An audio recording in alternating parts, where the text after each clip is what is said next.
From students to seasoned leaders, corporate executives to community activists, from the boardroom to the classroom, front desk to the construction site, we travel the country having real conversations to gain perspectives and insights on what it takes to thrive. This is the iBuild America podcast with your host, Byron V. Garrett. Greetings, folks. It's your guy, Byron Garrett, your host of iBuild America podcast. And today is one of those fantastic conversations. So excited to sit down with one of the greatest artists I know in modern living time. Aww. She's a creator. She's an inspiration around the globe. But more importantly, she's also a friend and colleague. Welcome to the podcast, none other than Melissa Mitchell. Hi, thank you for having me. Absolutely my pleasure. So listen, founder, creative director, visionary, all those titles apply. Yes. Renaissance leader, Yes. multi-hyphenate, Ooh. but more importantly, designer extraordinaire. Yes. Can you yes, tell yes. us how you came up with Abeille Creations? Lord, I feel like it was a fever dream when it all came to me, but it was 2014, and you know, Atlanta can't handle rain, nevertheless Right. snow. And so it started snowing, and I remember walking in the garage, and I said, what am I gonna do with my life? We're frozen in the garage, we're frozen at home, and I ran into a box of paint. And people Really? always joke when I tell this story, they're like, there's no way you just ran into a whole empire. And it was almost like a light came on, like I was in a Hollywood themed movie, and started randomly painting. People start buying the $20 So wait, paintings. you didn't paint prior to that? Never trained. I just wanted to be married, drive a yellow BMW, have 2.5 kids, and work at Coca-Cola, and none of that happened. Still haven't got my yellow BMW. I think life turned out a little bit better than that. I mean, I still get to wear yellow things. So it came close enough. So that happened, but it was like a light bulb went off, and I was like, I'm waiting on the winning lottery numbers, and God just gave me my lottery ticket, which happened to be the paintbrush.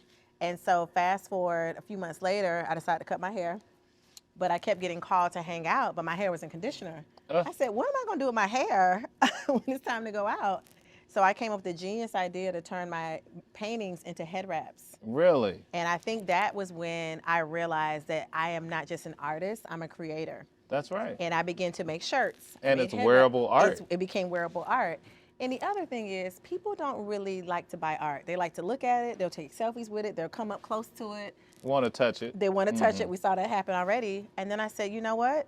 What if I start wearing my art every day?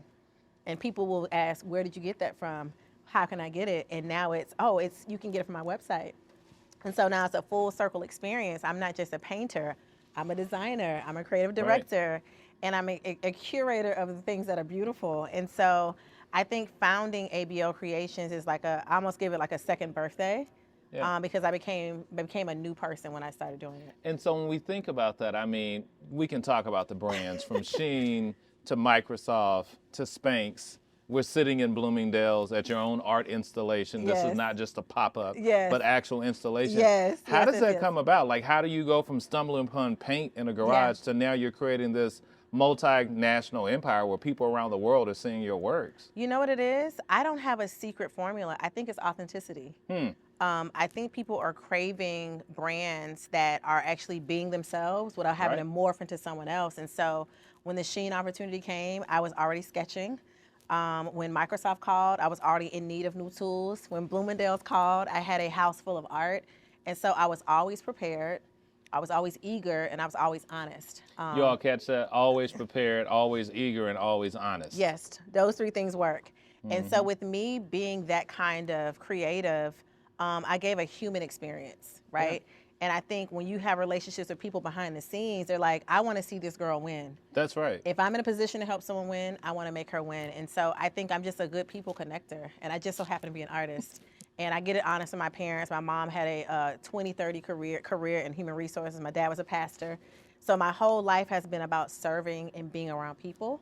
And so when you mix that people background with art, creativity, and just being a cute girl, I had all things combined, and so I was actually able to show up as my full self in it all. And I love that because the whole notion of showing up as your full self. People know that I love color, I love patterns, I love texture. Just a little bit. I'm dimming it down a little bit today. Not dimming my shine, but dimming it down to pay homage to you. Yes. I'm curious, out of the entire palette, what's your favorite color? You know, people ask me that all the time. And when I was little, I used to get a pack of Skittles or a pack of Starburst, and I would say my favorite color is pink, yellow, orange.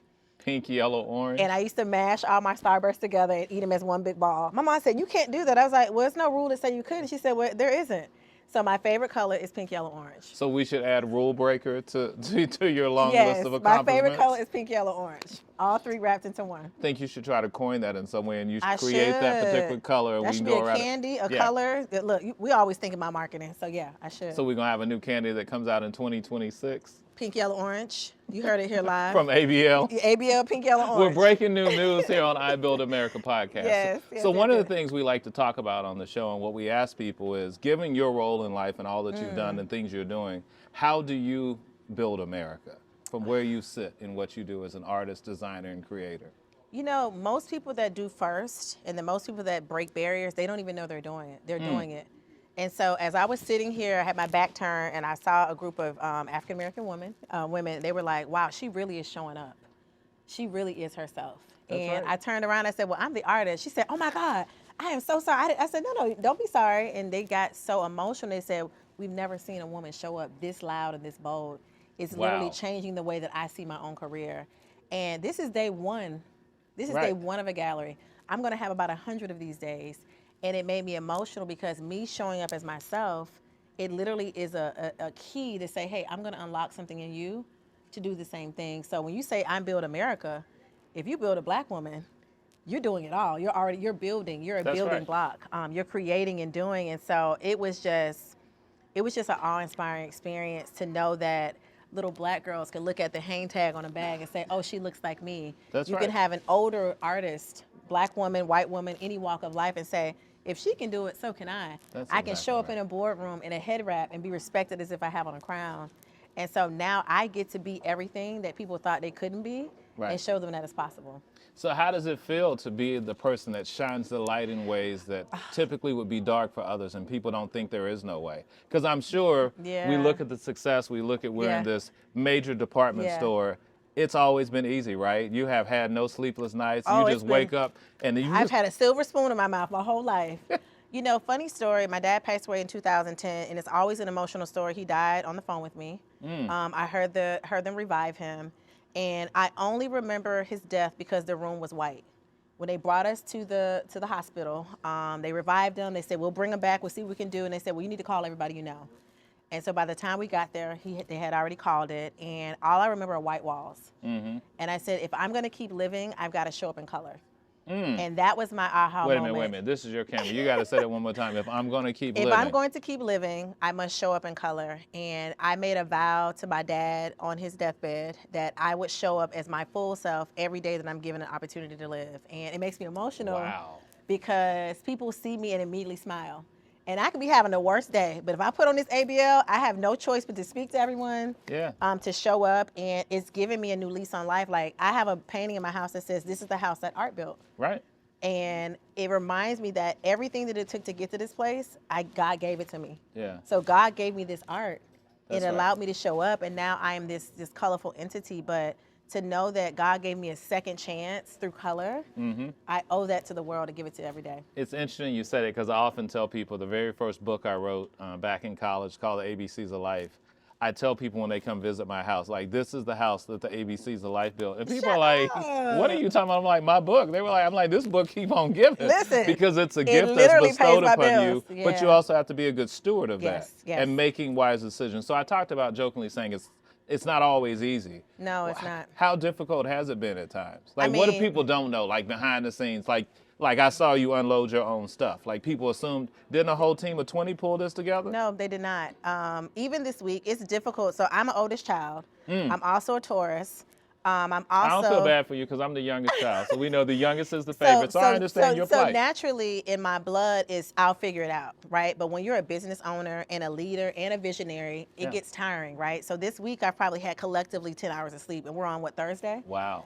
So every night is something else to do, and so I have a difficult time handing over vision. And this year I had to be very specific about I need help. We had a conversation a few months ago. I said, hey, I've gotten to where I need to go, but I need a little bit of help. And so being a visionary is sleepless nights, broken relationships. You see my left hand is still empty. It's thinking you're going to get married and to the finish line, and you realize that people resent your gifts.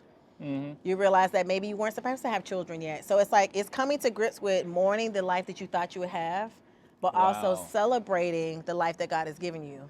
And so it's a constant tug of like, I wanted to do this, but I know if I did that, I couldn't do this. And so it's trading in your idea of what happiness is and realizing that God gave you a better version of it.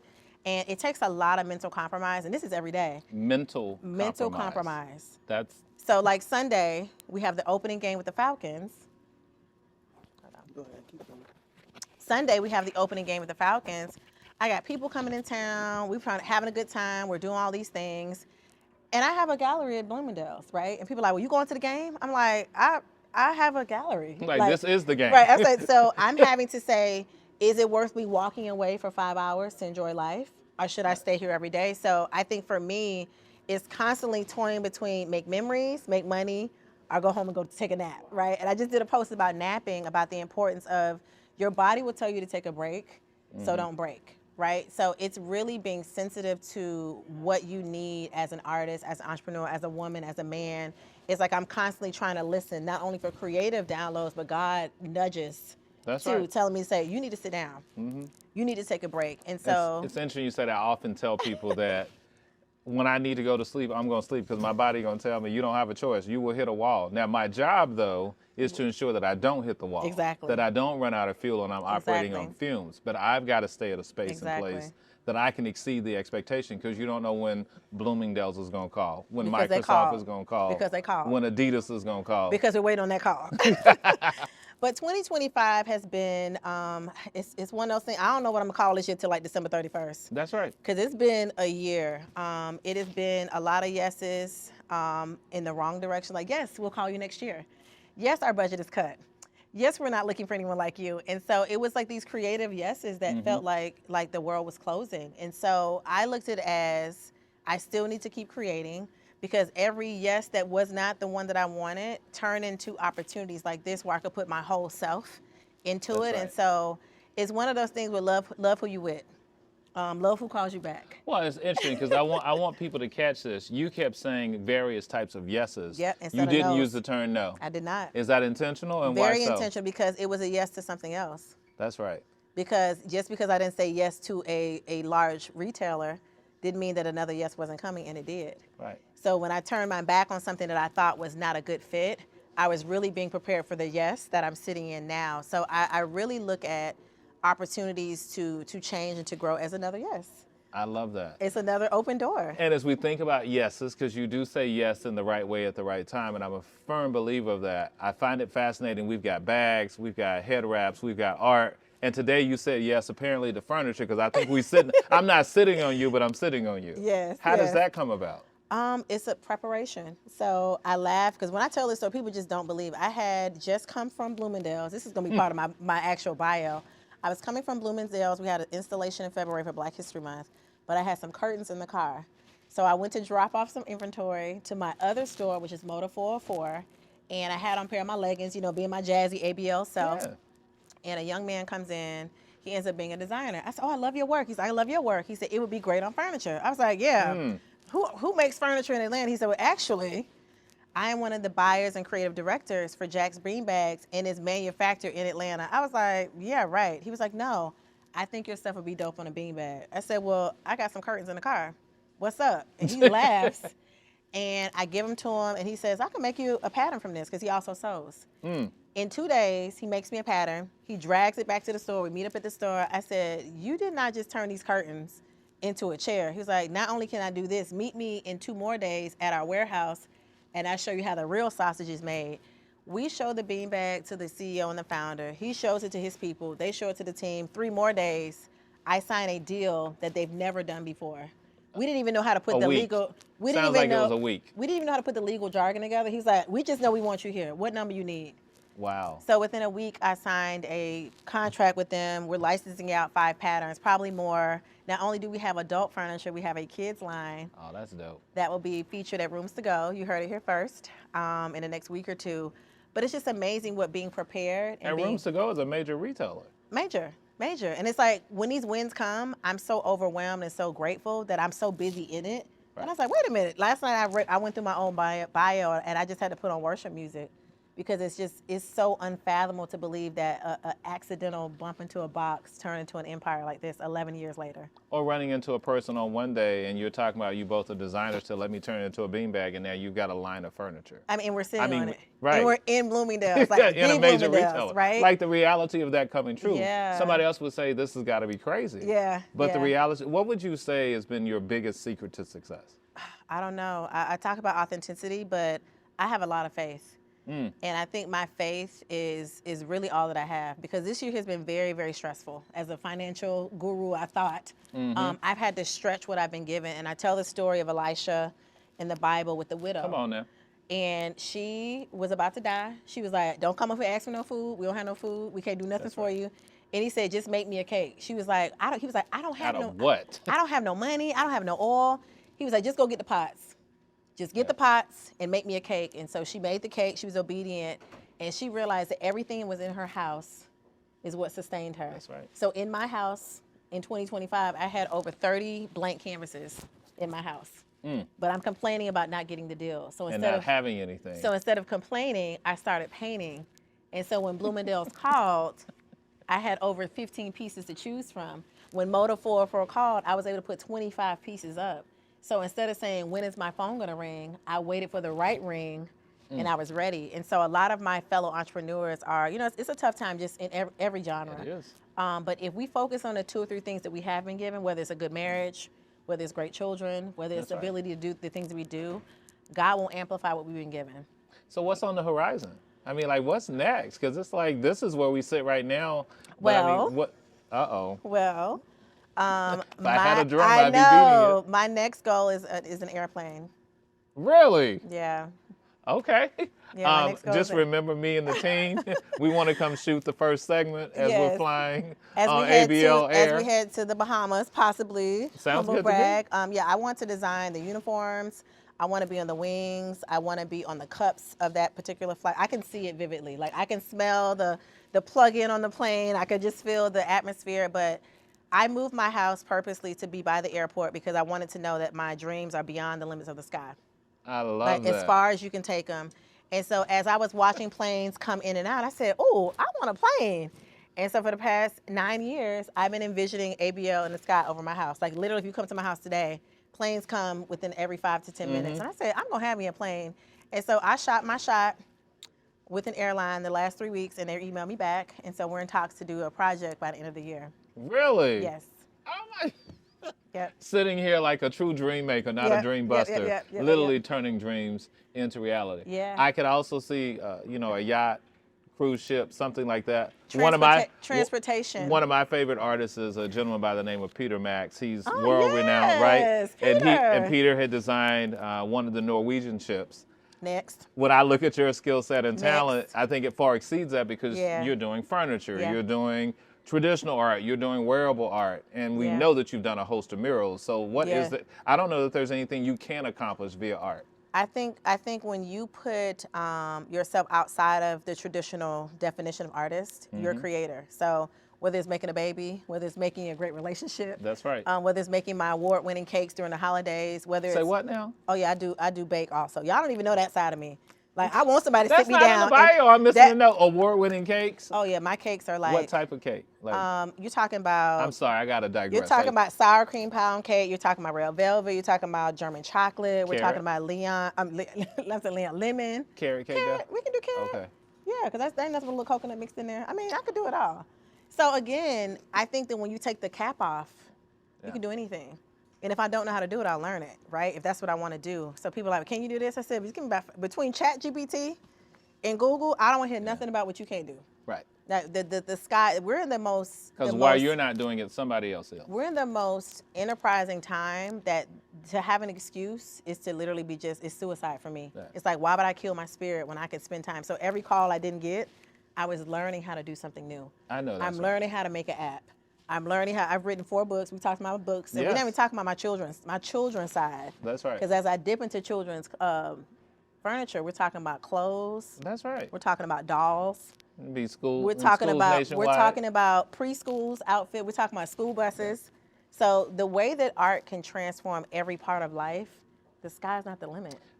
And I love that because as I think about where people sit, and you can easily be defeated in this day and age, the political conversations, all the stuff that's going on, you do have a heart and passion for young people. Oh my goodness. Can you talk a little bit about your projects and helping a young person take their idea and turn that into a print that can be turned into fashion? And why is that important? So I think for me, I think about my little 11-year-old self. I was so full of passion. Thank God I had parents that cultivated that. I mean, I was a little girl in a school uniform, but also little hot pink boots that did not match. And my teachers said, let her wear them. To this day, I have to get this framed.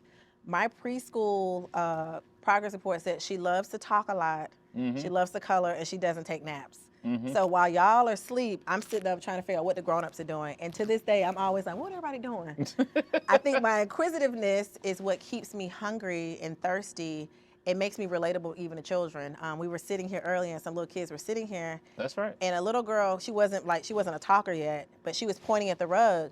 I said, you want to get on the plate, get down on the rug? She was like, yes. And her eyes lit up. And I said, wow, that's why I'm doing this. I love that. It's the imagination that you're feeding.